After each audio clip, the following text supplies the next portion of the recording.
Biyernes, December 5, si Tiger ang kailangan mag-ingat. South na direksyon ang kailangan nating iwasan. Ang mga masaswerteng oras, nakikita nyo na dyan sa screen.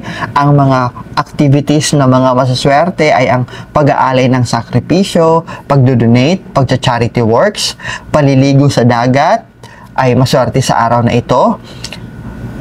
Pag-aayos ng mga lambat, pagtatahi ng mga sirang lambat, pagsasaayos ng mga lambat na gamit ng ating mga minamahal na mga mangingisda ay maswerte on December 5. Maswerte ito, bakit? Kung sa auspicious day kayo, magkukumpuni at isasaayos yung mga lambat ninyo, pagbalik ninyo sa pagpapalaot, rest assured, marami kayong isdang huli.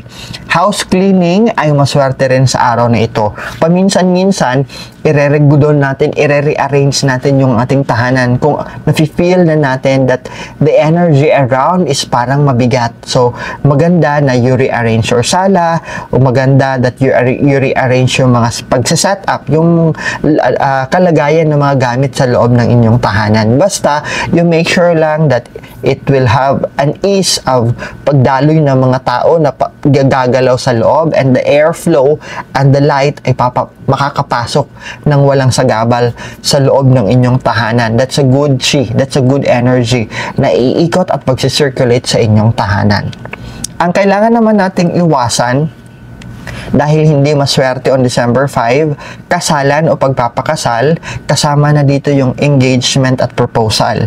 Hindi rin maswerte ang araw na ito para iset up ninyo yung mga muebles, sala set, cabinet, dining table na mga bago. This is not a good day. At pag-groundbreaking ng building, hindi rin maswerte sa araw na ito, at hindi rin po safe ang araw na ito to attend burial services.